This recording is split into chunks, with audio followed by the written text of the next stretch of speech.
വിഭജനം ഉണ്ടാക്കിയത് RSS. പാകിസ്ഥാൻ ഉണ്ടാക്കിയത് RSS. ഇത് കോൺഗ്രസും കമ്മ്യൂണിസ്റ്റുകാരും ചേർന്ന് വിഭജനം ഉണ്ടാക്കി. ആദ്യം അതിനെ തുടർന്ന് പാകിസ്ഥാൻ ഉണ്ടായത്, ബംഗ്ലാദേശ് ഉണ്ടായത്. അവരാണ് വിഭജനം ഉണ്ടാക്കി, അവരാണ് വർഗീയത വളർത്തിയത്. ഇത് ഗാന്ധിജിയുടെ നെഹ്റുവിൻ്റെ നേതൃത്വത്തിൽ അല്ലാത്തതൊന്നും സ്വാതന്ത്ര്യ സമരമല്ല എന്ന് അവർ 30കൾ തൊട്ട് പ്രഖ്യാപിച്ചതാണ്. ഭാരതമാതാവ് അന്നൊരു വലിയ സങ്കല്പമായിരുന്നു. ആ ഭാരതമാതാവിനെ ഈ 78 കൊല്ലമായിട്ട് കമ്മ്യൂണിസ്റ്റുകാർക്ക് താങ്ങാൻ പറ്റിയിട്ടില്ല. ഇപ്പം ചിലർ ചോദിക്കുന്നുണ്ട്, ഈ അഖണ്ഡ ഭാരതം RSSകാർ പറയുന്നതാണല്ലോ. ഈ നാടിൻ്റെ ദേശീയ നേതാക്കന്മാരുണ്ടാക്കിയ ദേശീയ സങ്കല്പവും അതിനെ അവതരിപ്പിക്കുന്ന രൂപമാണ് ഭാരതമാതാവ് എന്ന സങ്കല്പം, വന്ദേ മാതരം എന്നുള്ളത്. ഈ സങ്കല്പം കമ്മ്യൂണിസ്റ്റുകാരും കോൺഗ്രസ്സുകാരും ഉപേക്ഷിച്ചതാണ് ഭാരതത്തിൻ്റെ അധപ്പതനത്തിനും ഇന്ന് കാണുന്ന കലാപങ്ങൾക്കും വിഘടനവാദങ്ങൾക്കും കാരണം. ബ്രിട്ടീഷുകാർക്ക് പേടിയുണ്ടായിരുന്നില്ല കോൺഗ്രസ്സുകാരെ. കോൺഗ്രസ്സുകാർ ചെയ്തത് സംഘർഷം നടത്തിയവരെ, വിപ്ലവം നടത്തിയവരെ, കലാപം നടത്തിയവരെ, ബ്രിട്ടീഷുകാരുമായിട്ട് ഏറ്റുമുട്ടിയവരെ ഒന്നും അവർ ചരിത്രത്തിൽ രേഖപ്പെടുത്തി. ചരിത്രം പഠിച്ചെന്നാൽ അവർക്ക് തന്നെ ചരിത്രമില്ല എന്ന് അവർ പഠിക്കേണ്ടി വരും. കാരണം ദേശീയ പ്രസ്ഥാനം അവരുടെ കുടുംബവക അല്ല എന്ന് പഠിക്കേണ്ടി വരുമല്ലോ. 1969 ഇന്ദിരാ കോൺഗ്രസിൻ്റെ നേതാക്കന്മാരായ രാഹുലിനും സോണിയായ്ക്കും എന്ത് ബന്ധമാണ് ഭാരതത്തിൻ്റെ സ്വാതന്ത്ര്യ സമരവുമായിട്ടുള്ളത്? പിന്നെ RSSനെ നിരോധിച്ച ചരിത്രമൊക്കെ ഉണ്ട്. ബ്രിട്ടീഷുകാർ അവർക്കെതിരെ പ്രവർത്തിക്കുന്നു എന്ന് പറഞ്ഞിട്ട് ആ നിരോധനത്തിനെതിരെ പ്രമേയം പാസ്സാക്കിയത് ഇന്ത്യൻ നാഷണൽ കോൺഗ്രസ്സാണ്. ഇന്നത്തെ മധ്യപ്രദേശ്, മധ്യഭാരത് എന്നാണ് അന്ന് പറയുന്നത്. മധ്യഭാരതിലെ കോൺഗ്രസ് ജനപ്രതിനിധി അങ്ങനെ ഉണ്ടല്ലോ, പ്രജാസഭയുണ്ടല്ലോ, നിയമസഭയുണ്ട്. ആ നിയമസഭയിലെ കോൺഗ്രസ് നേതാക്കന്മാരാണ് RSSനെതിരായ നിരോധനം പിൻവലിക്കണമെന്ന് പ്രമേയം പാസ്സാക്കിയത്. അതെന്തിനാണ് ഇങ്ങനെ പ്രമേയം പാസ്സാക്കിയത്? RSS ഇവരുടെ ശത്രുക്കളായിരുന്നുവെങ്കിൽ, അല്ലെങ്കിൽ ദേശീയതക്കെതിരായിരുന്നെങ്കിൽ, സ്വാതന്ത്ര്യ സമരത്തിനെതിരായിരുന്നെങ്കിൽ ബാക്കിയുള്ളവരെ കൂടെ അറസ്റ്റ് ചെയ്ത് വെക്കണം എന്നല്ലേ പറയേണ്ടത്? കോൺഗ്രസ് തന്നെയാണ് ആ നിരോധനത്തിന്, അതായത് ഇന്ത്യൻ നാഷണൽ കോൺഗ്രസ് തന്നെയാണ് പ്രമേയം പാസ്സാക്കിയത്. 1934 33 അവർ നിരോധനം ഒക്കെ പ്രഖ്യാപിച്ചത് ബ്രിട്ടീഷുകാർ. 34 അതിനെതിരെ കോൺഗ്രസ് നേതാക്കന്മാർ മാത്രമല്ല, ഭാരതത്തിലെ പ്രമുഖമായ പത്രങ്ങളടക്കം എഴുതി ഈ നിരോധനം പിൻവലിക്കണം എന്ന് പറഞ്ഞ് കോൺഗ്രസ് നേതാക്കന്മാർ പ്രമേയവും പാസ്സാക്കിയതാണ്. അത് ഈ മധ്യഭാരത അസംബ്ലിയിലാണ് നടന്നത്. ഇങ്ങനെ ഒത്തിരി സന്ദർഭങ്ങൾ ഉണ്ടായിട്ടുണ്ട്. ഈ സമരങ്ങളൊക്കെ നടത്തിയിട്ടുണ്ട് RSS. പക്ഷേ ഈ രാഹുൽ എന്ന് പറയുന്ന ആ പാവം മനുഷ്യൻ ചോദിക്കുന്നത് പോലെ ഇത് RSSൻ്റെ ലേബലിൽ നടത്തണം എന്നുള്ളത് ഇന്നത്തെ കക്ഷി രാഷ്ട്രീയത്തിൻ്റെ ഇത് വെച്ചിട്ട് ആ മനുഷ്യൻ ചോദിക്കുന്നത്. കാരണം അദ്ദേഹം വിചാരിക്കുന്നത് ഇതൊരു പാർട്ടിയല്ലേ, ഞങ്ങളുടെ പാർട്ടി, ഇത് RSSൻ്റെ അല്ല BJP വേറെ പാർട്ടി. അപ്പം ഓരോ പാർട്ടിക്കാരാണ് സമരം നടത്തുന്നതെന്നാണ് ഒരു തരം വിഡ്ഢിത്തമാണ് അദ്ദേഹം ചോദിക്കുന്നത്, പമ്പര വിഡ്ഢിത്തമാണ്. പിന്നീട് ഒത്തിരി സമരമുണ്ട്, ഞാൻ ഓടിച്ച് പറഞ്ഞു പോയി. ഏതായാലും ആ വിഷയം ചോദിച്ചതല്ലേ. 1943 വിദർഭയിൽ അഷ്ടി ചിമൂർ സംഘർഷം എന്ന് പറയുന്ന ഒരു സംഘർഷം ഉണ്ടായിരുന്നു. പ്രാദേശിക ഭരണത്തെ അട്ടിമറിച്ച് സമാന്തര ഭരണം, അങ്ങനെയൊക്കെയാണല്ലോ ഈ സ്വാതന്ത്ര്യ സമര കാലത്ത് നടത്തിയത്. ആ സ്വാതന്ത്ര്യ സമരം നടത്തുകയും പോലീസ് ആക്ഷനിൽ 15ഓളം സ്വയം സേവകർ വെടിയേറ്റ് മരിച്ചിട്ടുണ്ട്. അതൊക്കെ ആ ചരിത്രത്തിൽ രേഖപ്പെടുത്തിയിട്ടുണ്ട്. കേരളത്തിലത് പഠിപ്പിക്കാത്ത ആരുടെ കുറ്റം? കേരളത്തിലല്ലെങ്കിൽ ഏത് ചരിത്രം പഠിപ്പിക്കുന്നത്? കേരളത്തിൽ വേണ്ട, ഭാരതത്തിലെ ഏതെങ്കിലും യൂണിവേഴ്സിറ്റിയിൽ ഈ ഇപ്പോൾ 75-ാം വർഷം, 2 കൊല്ലം മുൻപ് സ്വാതന്ത്ര്യത്തിൻ്റെ 75-ാം വർഷത്തിൽ RSS മുൻകൈയെടുത്തിട്ട് ചെയ്ത ഒരു പ്രയത്നമുണ്ട്. ഭാരതത്തിലെമ്പാടും നടന്ന ചെറുതും വലുതുമായ എല്ലാ സ്വാതന്ത്ര്യ സമര ചരിത്രങ്ങളും കണ്ടെടുക്കാനും വീണ്ടെടുക്കാനും പുനരവതരിപ്പിക്കാനും. അങ്ങനെ അവതരിപ്പിച്ച് വന്നപ്പോൾ ഓരോ പ്രദേശത്തും 100 കണക്കിന് സംഭവങ്ങളുണ്ട് ഓരോ സംസ്ഥാനത്തും. ആ സംഭവങ്ങളെ മുഴുവൻ അട്ടിമറിച്ചിട്ട് അതിനെ മുഴുവൻ കുഴിച്ചു മൂടിയിട്ടാണ് ഞാനും എൻ്റെ അച്ഛനും കൂടിയാണ് സ്വാതന്ത്ര്യം നേടിത്തന്നത് എന്ന് ഇന്ദിരാഗാന്ധി ചെങ്കോട്ടയിൽ ചെമ്പുചുരുളിൽ എഴുതി കുഴിച്ചിട്ടത്. എത്ര നാണം കെട്ട ഒരു പ്രവർത്തനം നടത്തിയെന്നോർക്കും. അപ്പോൾ അങ്ങനെ രാജ്യം മുഴുവൻ അതെല്ലാം സമാഹരിച്ച് വരുന്നുണ്ട്. ഇപ്പോൾ RSS തന്നെ സമാഹരിക്കും. അത് പുനരവതരിപ്പിക്കുമ്പോൾ ഇപ്പോൾ കമ്മ്യൂണിസ്റ്റുകാർ പറയുന്നത് ചരിത്രം തിരുത്തുകയാണെന്ന് പറയുന്നത്. ചരിത്രം തിരുത്തുകയാണ്. ഈ ഞാനും എൻ്റെ അച്ഛനും കൂടിയാണ് നാടിൻ്റെ സ്വാതന്ത്ര്യം നേടി തന്നതെന്നാണോ പഠിപ്പിക്കേണ്ട ചരിത്രം? അതല്ല യഥാർത്ഥ സ്വാതന്ത്ര്യ സമര സേനാനികളെ ആണോ എന്നുള്ളത് നമ്മൾ ആലോചിക്കേണ്ടതാണ്. മറ്റൊന്ന്, ഈ അനേകം പേരെ ഈ അഷ്ടി ചിമൂർ സംഭവത്തിൻ്റെ പേരിൽ നിരവധി പേരെ വധശിക്ഷയ്ക്ക് വിധിച്ചിരുന്നു. 125 സ്വയംസേവകർ ജയിലിലായി. 15ഓളം പേര് വെടിയേറ്റ് മരിച്ചു. അനേകം പേര്, നൂറുകണക്കിന് ആൾക്കാർ അറസ്റ്റ് ചെയ്യപ്പെടുകയും ഒക്കെ ചെയ്തു. ദാദാ നായിക് എന്ന് പറയുന്ന ഒരു പ്രവർത്തകന് വധശിക്ഷ വിധിച്ചു ബ്രിട്ടീഷ് കോടതി. പിന്നീട് മേൽക്കോടതിയിൽ പോയി അത് ജീവപര്യന്തമാക്കി. RSSൻ്റെ നേതാവാണ് ഈ ദാദാ നായിക് എന്ന് പറഞ്ഞ ഈ അഷ്ടി ചിമൂർ സംഘർഷത്തിൽ.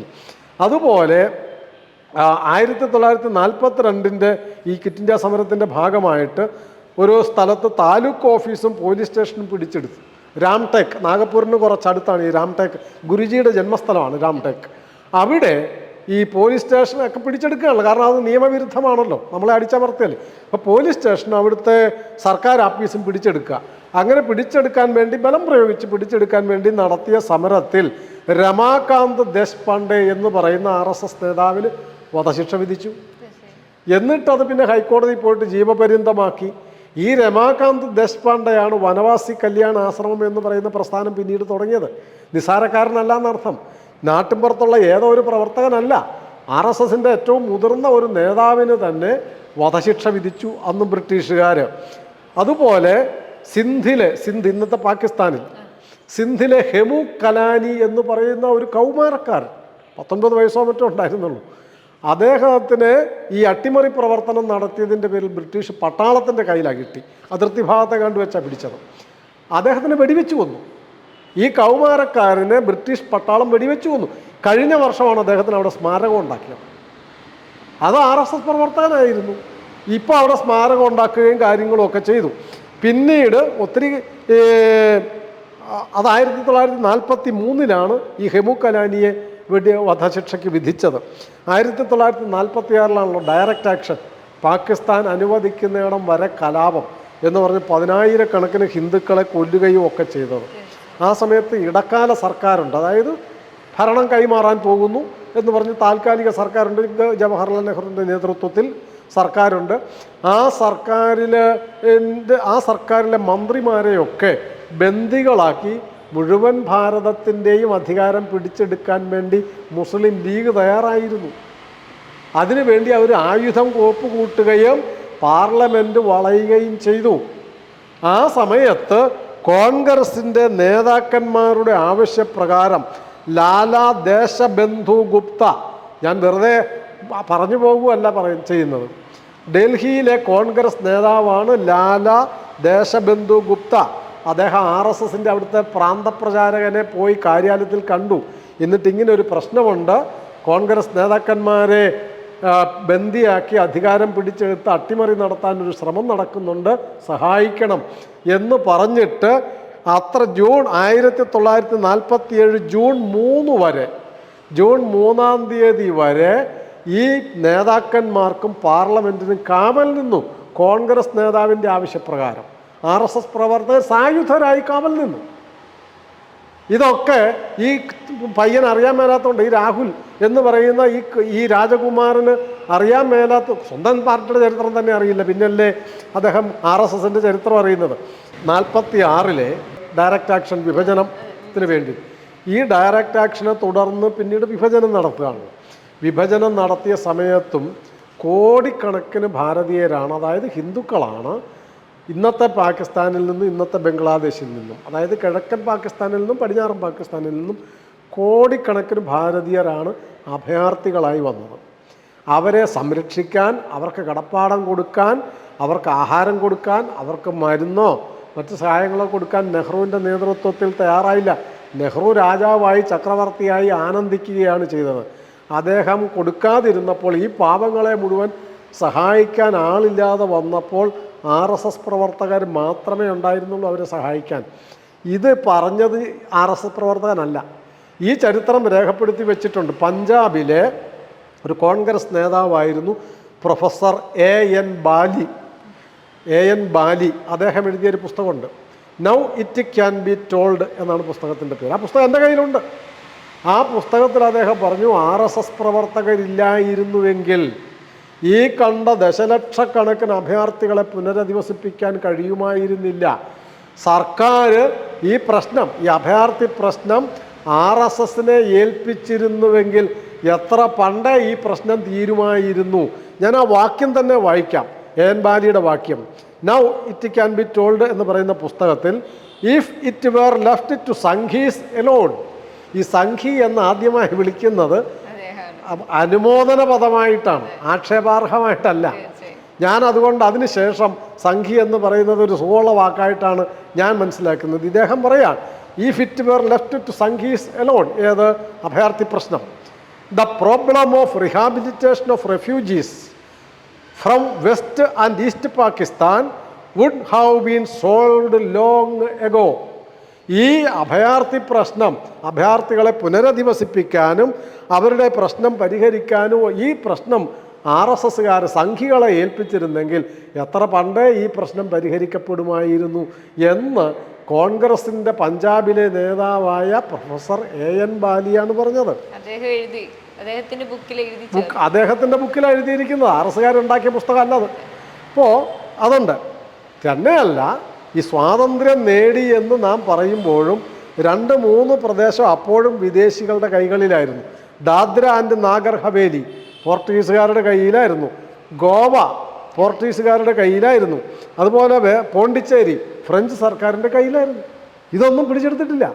ജവഹർലാൽ നെഹ്റുവിന് കിട്ടിയ മുറിഞ്ഞ ഭാരതം മതി. ഇപ്പോൾ ഇവിടെ തർക്കം ഉണ്ടായാലും ഇപ്പോൾ ആഗസ്റ്റ് 14 ഈ വിഭജനം നമ്മൾ ആചരിക്കണം എന്ന് ഗവർണറും പ്രധാനമന്ത്രിയൊക്കെ പറഞ്ഞപ്പോൾ കേരളത്തിലെ കമ്മ്യൂണിസ്റ്റുകാർ കോൺഗ്രസ്സുകാർ പലമുറയിട്ട് നടക്കുകയാണ്, എല്ലാവരും വിളിച്ച് നടക്കുകയാണ്. ഇത് വർഗീയ വിഭജനം ഉണ്ടാക്കാൻ വേണ്ടിയിട്ടാണ്. വിഭജനം ഉണ്ടാക്കിയത് RSSാണ്, പാകിസ്ഥാൻ ഉണ്ടാക്കിയത് RSSാണ്. വിഭജനം ഉണ്ടാക്കിയത് കോൺഗ്രസും കമ്മ്യൂണിസ്റ്റുകാരും ചേർന്ന് വിഭജനം ഉണ്ടാക്കി ആദ്യം. അതിനെ തുടർന്ന് പാകിസ്ഥാൻ ഉണ്ടായത്, ബംഗ്ലാദേശ് ഉണ്ടായത്. അവരാണ് വിഭജനം ഉണ്ടാക്കിയത്, അവരാണ് വർഗീയത വളർത്തിയത്. അത് ഓർക്കണം. മേലിൽ വിഭജനം ഉണ്ടാകാതെ ഇരിക്കാനാണ് RSS പറയുന്നത്. ഇനി മേലിൽ വിഭജനം ഉണ്ടാകാതെ ഇരിക്കണമെങ്കിൽ ഒരിക്കൽ വിഭജിച്ചത് എന്തുകൊണ്ടാണ്, ആര് കാരണമാണ് എന്നറിയണം, ഓർക്കണം. ഇനി അത് ആവർത്തിക്കരുത്. ഈ ആവർത്തിക്കാതിരിക്കാൻ നോക്കുകയാണോ വേണ്ടത്, അതല്ല ആവർത്തിക്കുകയാണോ വേണ്ടത്? ഇതാണ് നമ്മൾ ആലോചിക്കേണ്ട വിഷയം. അതുകൊണ്ട് ദാദ്ര ആൻഡ് നഗർ ഹവേലി അവിടെ ഒരു പ്രസ്ഥാനം ഉണ്ടാക്കി RSSും. അതിൻ്റെ പങ്ക് RSS മാത്രമല്ല, national movement liberation organisation and Azad Gomantak Dal, ഇത് നീണ്ട പേരാണ്. അങ്ങനെ ഒരു സമരം നടത്തി ദാദ്ര ആൻഡ് നഗർ ഹവേലി വിമോചനത്തിന് വേണ്ടി. ആ പ്രസ്ഥാനവുമായി ചേർന്ന് 1954 ആഗസ്റ്റ് മാസം 2-ാം തീയതി, സ്വാതന്ത്ര്യം കിട്ടി 7 വർഷം കഴിഞ്ഞിട്ടാണ്, 1954 ആഗസ്റ്റ് 2-ന് പൂനെയിലെ സംഘചാലകനായ വിനായക് റാവു ആപ്തേ, ഇതൊക്കെ അന്വേഷിച്ച് നോക്കാം, ക്രോസ് ചെക്ക് ചെയ്യാവുന്നതാണ് ആർക്കും. പൂനെയിലെ RSSൻ്റെ സംഘചാലകനായ വിനായക് റാവു ആപ്തേയുടെ നേതൃത്വത്തിൽ 100 സ്വയംസേവകർ രാത്രിയിൽ അപ്രതീക്ഷിതമായി ഗറില്ല മോഡൽ ആക്രമണം നടത്തി 150 അവിടെ ഉണ്ടായിരുന്ന 150 പോലീസിനെ ബന്ദികളാക്കി. അവർ പ്രതീക്ഷിക്കുന്നില്ല, കാരണം സ്വാതന്ത്ര്യം നേടി 47-ൽ ഭാരതത്തിൽ നിന്ന് ആരും പട്ടാളമോ പോലീസോ ഒന്നും വരുന്നുമില്ല. അപ്പോൾ ഇവിടെ ആരും വരാനില്ല എന്ന്, കുറച്ച് സമരമൊക്കെ നടക്കുന്നുണ്ട് എന്നേ ഉള്ളൂ. അത് കുറേ RSSകാരും കുറേ അല്ലാത്ത ആൾക്കാരും ദേശീയവാദികളായ മറ്റു ചില ആൾക്കാരും ഒക്കെയാണ്. നെഹ്റുവും കൂട്ടരും ഇല്ലല്ലോ, അപ്പോൾ പിന്നെ പേടിക്കേണ്ടതില്ല എന്ന് വിചാരിച്ചിരിക്കുമ്പോഴാണ്. അതുകൊണ്ട് അവർ അലസരായിരുന്നു. അപ്രതീക്ഷിതമായി ആക്രമണം നടത്തുകയും ഈ 175 പോർട്ടുഗീസ് പട്ടാളക്കാരെ, പോലീസല്ല പട്ടാളക്കാരെ ബന്ദികളാക്കുകയും അവിടെ ദേശീയ പതാക ഉയർത്തുകയും ചെയ്തു.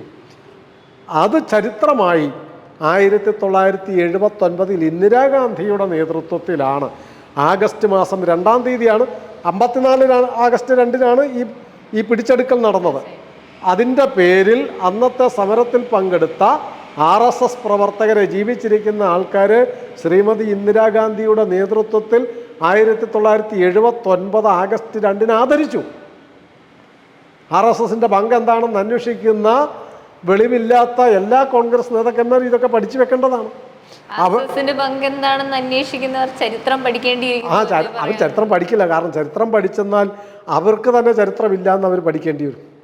കാരണം ദേശീയ പ്രസ്ഥാനം അവരുടെ കുടുംബവക അല്ല എന്ന് പഠിക്കേണ്ടി വരുമല്ലോ. ഇന്ത്യൻ നാഷണൽ കോൺഗ്രസ് എന്ന് പറഞ്ഞാൽ നെഹ്റു കോൺഗ്രസ് അല്ല എന്ന് പഠിക്കേണ്ടി വരും. അതിൻ്റെ ഒരു ഉദാഹരണം കൂടെ ഞാൻ പറയാം, സന്ദർഭവശാൽ ഓർത്തപ്പം. 1950-ലാണെന്ന് തോന്നുന്നു.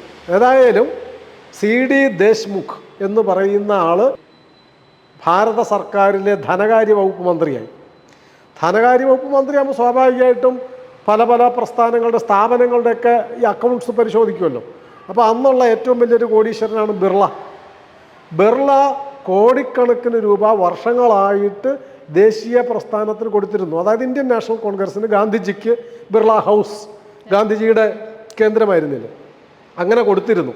അങ്ങനെ കൊടുത്തിരുന്ന ഇതൊക്കെ കോടിക്കണക്കിന് രൂപ കൊടുത്തിട്ടുണ്ടല്ലോ. പാർട്ടി ഫണ്ടായ, അതായത് പ്രവർത്തന ഫണ്ട് കൊടുക്കുന്നു, കെട്ടിടം ഉണ്ടാക്കി കൊടുക്കുന്നു.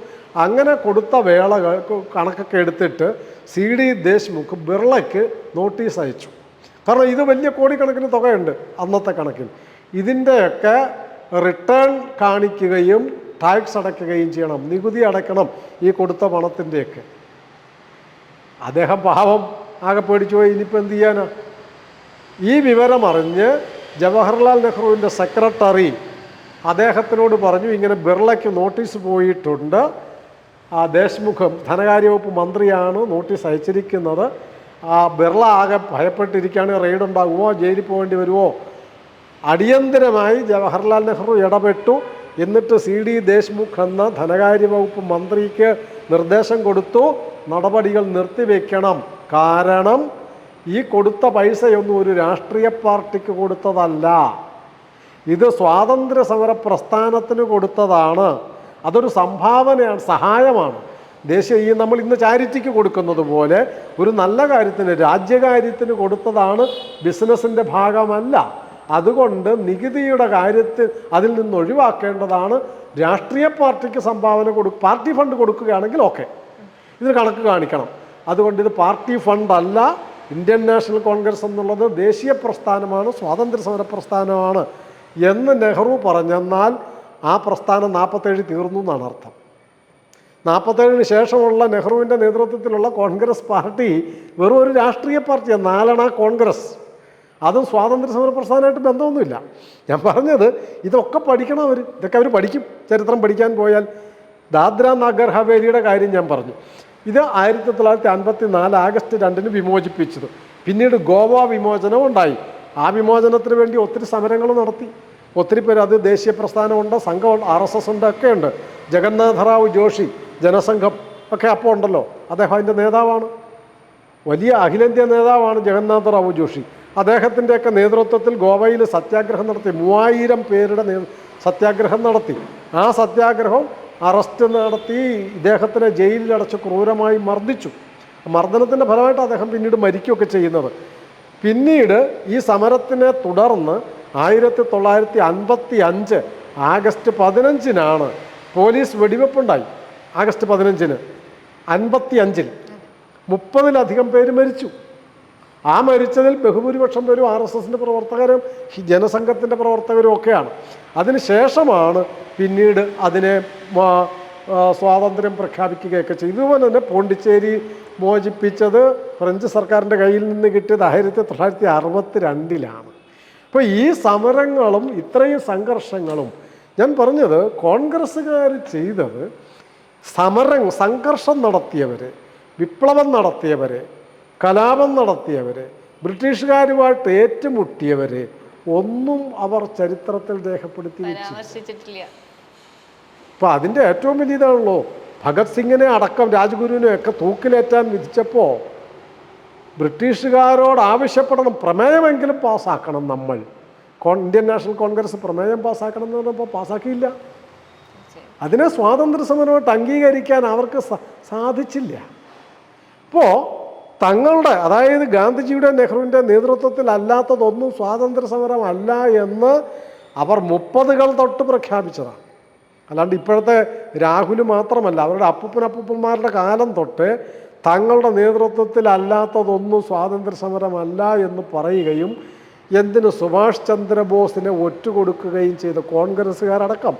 ജവഹർലാൽ നെഹ്റു ചോദിച്ചല്ലോ, സുഭാഷ് ചന്ദ്രബോസിന് റഷ്യയിൽ സോവിയറ്റ് യൂണിയനിലൂടെ പോയപ്പോൾ എന്തിന് യുദ്ധത്തടവുകാരനാണെന്നാണ് പറഞ്ഞത്. നമ്മുടെ സ്വാതന്ത്ര്യ സമര സേനാനിയാണെന്നല്ല പറഞ്ഞത്, ഭാരതത്തിൻ്റെ നേതാവാണെന്നല്ല പറഞ്ഞത്, യുദ്ധ കുറ്റവാളിയാണ് സുഭാഷ് ചന്ദ്രബോസ് എന്നാണ് പറഞ്ഞത്, ബ്രിട്ടീഷുകാരുടെ യുദ്ധക്കുറ്റവാളി. ആ ബ്രിട്ടീഷുകാർ യുദ്ധക്കുറ്റവാളി എന്ന് വിളിക്കുമ്പോൾ ഭാരതത്തിലെ 10,000-കണക്കിന് ലക്ഷക്കണക്കിന് ആൾക്കാർ അങ്ങനെയാണ് യുദ്ധക്കുറ്റവാളികളല്ലേ, അവരെല്ലാം യുദ്ധക്കുറ്റവാളി എന്നല്ലേ കണക്കാക്കണം. അങ്ങനെ ഞാൻ പറഞ്ഞത്, ഒരു തരത്തിലുള്ള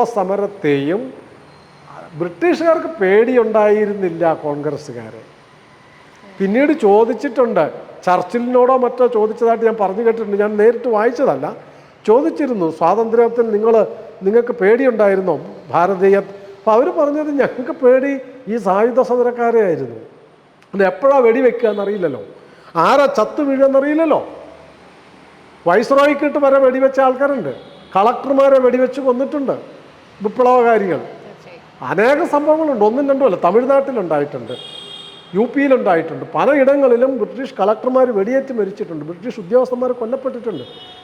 അപ്പോൾ കോൺഗ്രസിൻ്റെ ഗാന്ധിജിയുടെ നേതൃത്വത്തിലുള്ള കോൺഗ്രസ്സോ എന്ന് ചോദിച്ചപ്പോൾ ചർച്ചിലൊന്ന് പരിഹസിച്ച് ചിരിച്ചു എന്നാണ്.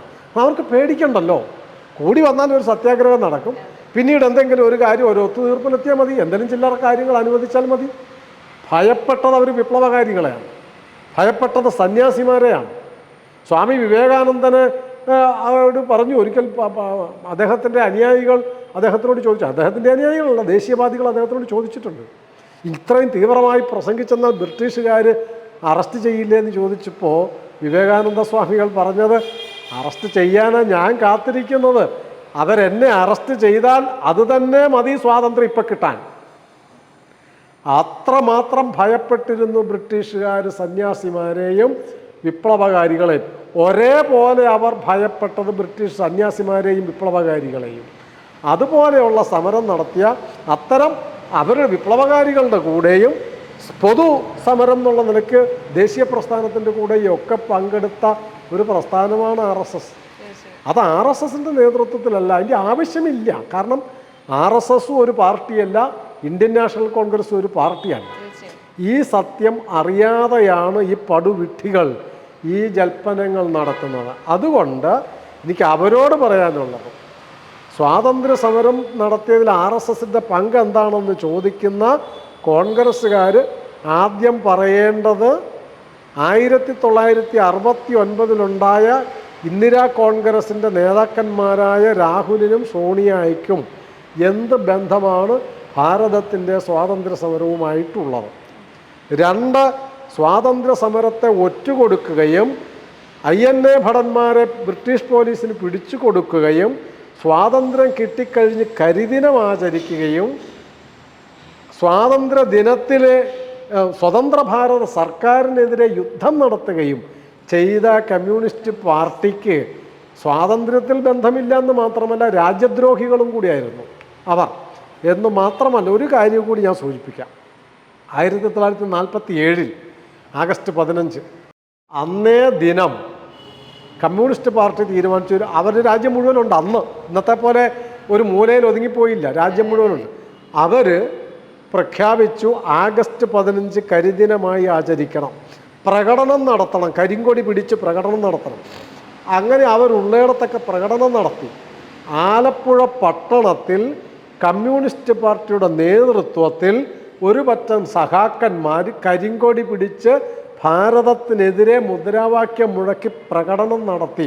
പാവപ്പെട്ട കൃഷിക്കാർ, ആലപ്പുഴയൊക്കെ പാവപ്പെട്ട തൊഴിലാളികളാണ്, അവർ പട്ടണ നടുവിൽ റോഡിൻ്റെ 2 സൈഡിലും നിൽക്കെ ഈ സഖാക്കൾ രാജ്യത്തിനെതിരെ പ്രകടനം നടത്തി തെറി വിളിച്ച് വരുമ്പോൾ ഈ വഴിയരികിൽ നിന്ന ആൾക്കൂട്ടത്തിൽ നിന്നൊരാൾ ഈ പ്രകടനത്തിൻ്റെ ഇടയിലേക്ക് നേരെ ചെന്നിട്ട് മുമ്പിൽ നിന്ന ആൾക്കാരുടെ മുഖത്ത് കാർക്കിച്ച് തുപ്പി, കമ്മ്യൂണിസ്റ്റുകാരൻ്റെ മുഖത്ത്.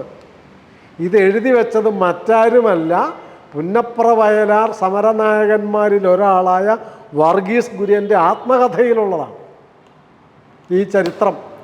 അത്ര കള്ളന്മാരും രാജ്യദ്രോഹികളും രാജ്യവിരുദ്ധരും ചതിയന്മാരും ആയ കമ്മ്യൂണിസ്റ്റുകാരാണ്.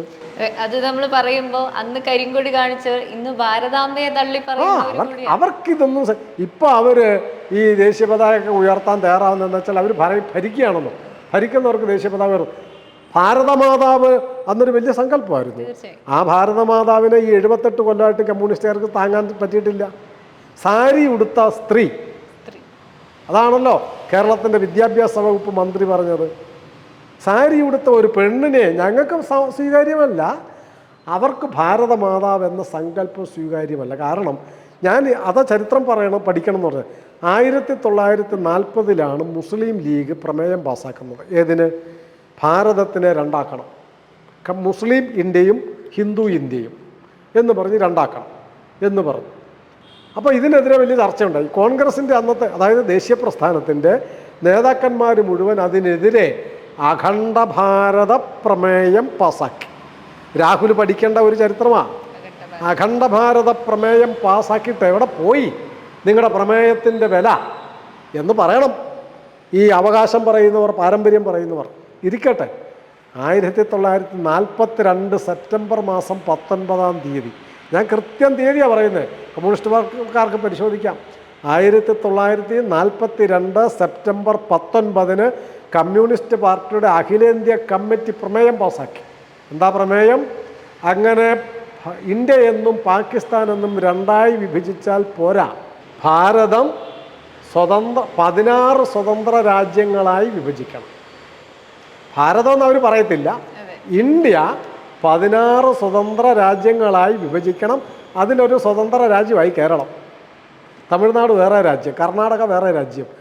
അങ്ങനെ കമ്മ്യൂണിസ്റ്റ് പാർട്ടി പാസാക്കിയ പ്രമേയം അനുസരിച്ച് ഭാരതം വിഭജിച്ചു എന്നൊന്ന് സങ്കല്പിക്കുക. ഇവർക്ക് ഇന്ന് ദേശീയ പതാക ഉയർത്താൻ പറ്റുമായിരുന്നു. അവരിന്ന് പറയുന്ന ഇന്ത്യയുടെ ഐക്യം, നാണമുണ്ട് അവർക്ക്. അന്ന് അവർ പറഞ്ഞത് ഭാരതം എന്നൊരു രാജ്യമില്ല, ഇന്ത്യ എന്നൊരു രാജ്യമില്ല. അതുകൊണ്ട് ഇന്ത്യയെ 16 രാജ്യങ്ങളായി വിഭജിക്കണം. തീർന്നില്ല, പിറ്റേ കൊല്ലം അവരൊരു തിരുത്ത് കൊടുത്തു. എന്നുവെച്ചാൽ 16 രാജ്യങ്ങളില്ല എന്നല്ല, ഞങ്ങൾക്ക് തെറ്റുപറ്റിപ്പോയി, ഒരു രാജ്യം കൂടെ ഉണ്ട്, 17 രാജ്യമാണ്. ഞങ്ങൾ കണ്ടുപിടിച്ചത് ഇന്ന് ബലൂജികൾ, അവരൊരു സ്വതന്ത്ര രാജ്യമാണ്. അപ്പം 17 സ്വതന്ത്ര രാജ്യങ്ങളായി വിഭജിക്കണം. എന്നിട്ട് സ്വതന്ത്ര രാജ്യങ്ങളുടെ ഒരു മുന്നണി വേണമെങ്കിൽ ഉണ്ടാക്കാം, ഒരു യൂണിയൻ വേണമെങ്കിൽ ഉണ്ടാക്കാം എന്ന് പറഞ്ഞ കമ്മ്യൂണിസ്റ്റ് പാർട്ടിക്ക് ഭാരതമാതാവിനെ സങ്കല്പിക്കാൻ കഴിയില്ല. കാരണം അമ്മ എന്ന് സങ്കല്പിച്ചാൽ വിഭജനം നടക്കുമോ? അമ്മയെ വെട്ടിക്കയറാൻ പറ്റുമോ? അമ്മ എന്ന സങ്കല്പം കോൺഗ്രസ്സുകാർക്ക് ആദ്യം ഉണ്ടായിരുന്നു, പിന്നീട് ഇല്ലായിരുന്നു. ഉണ്ടായിരുന്നെങ്കിൽ അവർ വിഭജനത്തിൽ സമ്മതിക്കില്ല. എൻ്റെ അമ്മയെ ഞാൻ കീറി മുറിക്കാൻ സമ്മതിക്കില്ല എന്നല്ല നെഹ്റു പറയേണ്ടിയിരുന്നത്. കോൺഗ്രസിൻ്റെ അന്നത്തെ ദേശീയ നേതാക്കന്മാർ പറഞ്ഞില്ല, അവർക്ക് അധികാരം മതിയായിരുന്നു. RSS മുന്നോട്ട് വയ്ക്കുന്നത് ഭാരതമാതാവ് എന്ന സങ്കല്പമാണ്, വിഭജിക്കാൻ പാടില്ലാത്തത്. ഒരു കാര്യം കൂടി ഞാൻ പറയാം. ഇപ്പം ചിലർ ചോദിക്കുന്നുണ്ട്, ഈ അഖണ്ഡഭാരതം RSSകാർ പറയുന്നതാണല്ലോ, അഖണ്ഡഭാരതം നിങ്ങൾ അതൊക്കെ നടക്കുന്ന കാര്യമാണോ, ശരിയാണോ എന്നൊക്കെ ചോദിക്കുന്നില്ലേ? അവരോട് ചോദിക്കാൻ വളരെ നിസ്സാരമായ ഒരു ചോദ്യമേ ഉള്ളൂ. ദേശീയഗാനം പാടുന്നവരാണല്ലോ ഇവരൊക്കെ. ദേശീയഗാനത്തിൽ പറയുന്ന പ്രദേശങ്ങൾ എവിടെയുള്ളതാണ്? പഞ്ചാബ്, സിന്ധ്, ഗുജറാത്ത്, മറാഠ, ദ്രാവിഡ, ഉത്കല, വങ്ക. അതിൽ പഞ്ചാബിൻ്റെ പകുതി കൂടുതലും ഇന്നത്തെ പാകിസ്ഥാനിലാണ്. പഞ്ചാബ്, സിന്ധു മുഴുവനും പാകിസ്ഥാനിലാണ്. അപ്പോൾ ആ പാകിസ്ഥാനിലുള്ള വങ്കം, ദ്രാവിഡ, ഉത്കല, വങ്ക, വങ്കദേശമാണ് ബംഗ്ലാദേശ്. ഈ പ്രദേശമൊക്കെ വേറെ രാജ്യങ്ങളാണ്. അതിൻ്റെ പേരിൽ എങ്ങനെ ദേശീയഗാനം പാടും? അപ്പോൾ വല്ലവൻ്റെ കയ്യിലിരിക്കുന്ന ഭൂമിയെ വെച്ചിട്ട് ദേശീയഗാനം പാടുന്നതിൻ്റെ കാരണം എന്താ? മാനദണ്ഡം എന്താ? അഖണ്ഡഭാരത സങ്കല്പം അല്ലേ അത്? അപ്പം അഖണ്ഡഭാരതം എന്നുള്ള RSS ഉണ്ടാക്കിയ സങ്കല്പം അല്ല. ഈ നാടിൻ്റെ ദേശീയ നേതാക്കന്മാരുണ്ടാക്കിയ ദേശീയ സങ്കല്പവും അതിനെ അവതരിപ്പിക്കുന്ന രൂപമാണ് ഭാരതമാതാവ് എന്ന സങ്കല്പം, വന്ദേ മാതരം എന്നുള്ളത്. ഈ സങ്കല്പം കമ്മ്യൂണിസ്റ്റുകാരും കോൺഗ്രസ്സുകാരും ഉപേക്ഷിച്ചതാണ് ഭാരതത്തിൻ്റെ അധപ്പതനത്തിനും ഇന്ന് കാണുന്ന കലാപങ്ങൾക്കും വിഘടനവാദങ്ങൾക്കും കാരണം. അതല്ലാതെ ഈ വിഘടനവാദങ്ങൾക്ക് കാരണം അവർ ഈ ഭാരതമാതാ സങ്കല്പം ഉപേക്ഷിച്ചതാണ്. അതുകൊണ്ട് ഭാരതമാതാവ് എന്ന സങ്കല്പത്തിനെ ഓരോ പൗരൻ്റെ ഉള്ളിലും ശക്തിപ്പെടുത്തേണ്ടതുണ്ട്. എൻ്റെ അമ്മ എന്ന വികാരം, ആ അമ്മയ്ക്ക് വേണ്ടി എൻ്റെ എല്ലാം സമർപ്പിക്കാൻ ധനവും സമ്പത്തും സുഖവും വേണ്ടി വന്നാൽ ജീവനും, ഇത് ഇവർക്ക് സഹിക്കത്തില്ല. കാരണം ഈ സങ്കല്പം RSS പറയുന്ന ഭാരതമാതാ സങ്കല്പം ജനങ്ങളുടെ ഇടയിൽ മുഴുവൻ വ്യാപിക്കുകയും അവരവരുടെ ആദർശമായി ഭാരതമാതാവിനെ സ്വീകരിക്കുകയും ചെയ്താൽ കോൺഗ്രസ്സിനും വിഘടനവാദികളെ പിന്തുണയ്ക്കാൻ പറ്റാതെ വരും. കമ്മ്യൂണിസ്റ്റ് പാർട്ടിക്ക് ഇന്ത്യയെ, അവർ പറയുന്ന ഇന്ത്യയെ വീണ്ടും വിഭജിക്കാൻ പറ്റാതെ വരും. അപ്പോൾ അവർക്ക് ഇന്ത്യയെ വിഭജിക്കണം കമ്മ്യൂണിസ്റ്റ് പാർട്ടിക്ക്, വിഘടനവാദികൾക്ക് സ്വതന്ത്ര മതരാജ്യങ്ങൾ ഉണ്ടാക്കി കൊടുക്കണം കോൺഗ്രസ്സിന്. അതിനേക തടസ്സം RSS ആണ്, അവരുടെ ഭാരതമാതാവ് എന്ന സങ്കല്പമാണ്. ഈ ഭാരതമാതാവ് എന്ന സങ്കല്പത്തിനെ ശക്തിപ്പെടുത്തുകയാണ് ഓരോ സ്വാതന്ത്ര്യ ദിനത്തിലും ചെയ്യേണ്ടത്. പോരാ, ഓരോ ആഗസ്റ്റ് 14-നും ഓർമ്മിക്കേണ്ടത് ഭാരതമാതാവെന്ന സങ്കല്പം ഇല്ലാതെ പോയത് കൊണ്ടാണ് ഭാരതം വിഭജിക്കേണ്ടി വന്നത്. ഇനിയൊരു വിഭജനമുണ്ടാകാതെ ഇരിക്കണമെങ്കിൽ അമ്മ എന്ന സങ്കല്പത്തിനെ ഊട്ടി ഉറപ്പിക്കുക തന്നെ വേണം. അതുകൊണ്ടാണ് ഭാരതമാതാവെന്ന സങ്കല്പം RSS ഏറ്റെടുക്കാൻ കാരണം. ഇവർ ഇതിനെ തള്ളിക്കളയാനും രണ്ടിനും കാരണം ഇത് തന്നെയാണ്. ഇതിലേതാണ് വേണ്ടത്? ഭാരതമാതാവെന്ന സങ്കല്പം നിലനിർത്തുകയാണോ, വിഘടനവാദവും വിഭജനവാദവും വർഗീയവാദവും വളർത്തി അവർക്ക് ഈ നാടിനെ വിഭജിച്ച് മുറിച്ച് കൊടുക്കുകയാണോ വേണ്ടത്? അങ്ങനെ കൊടുത്ത കോൺഗ്രസിൻ്റെ ആദർശമാണോ പിന്തുടരേണ്ടത്? ഭാരതത്തിനെ പല കഷ്ണങ്ങളാക്കണമെന്ന് പറയുന്ന കമ്മ്യൂണിസ്റ്റ് പാർട്ടിയുടെ പാരമ്പര്യമാണോ പിന്തുടരേണ്ടത്? അതല്ല, ഭാരതം ഒരു കാരണവശാലും വിഭജിച്ചു പോകരുത്. ലോകത്തിൻ്റെ മുമ്പിൽ സ്വാഭിമാനം വിജയക്കൊടി വെന്നിക്കൊടി പാറിച്ചു നിൽക്കുന്ന ഭാരതമാതാവ്, ലോകത്തിന് അനുഗ്രഹം കൊടുക്കുന്ന ഭാരതമാതാവാണോ വേണ്ടത് എന്ന് ഓരോ പൗരനും ആലോചിക്കുകയും ഓരോ പൗരനും അത് മനസ്സിലാക്കുകയും ഉൾക്കൊള്ളുകയും യഥാർത്ഥ ഭാരത ഭക്തരായി ഓരോ പൗരനും മാറണം. തീർച്ചയായും അതാണ് RSSൻ്റെ ആഗ്രഹം. തീർച്ചയായും. ഒരുപാട് നന്ദി. വളരെ സന്തോഷം.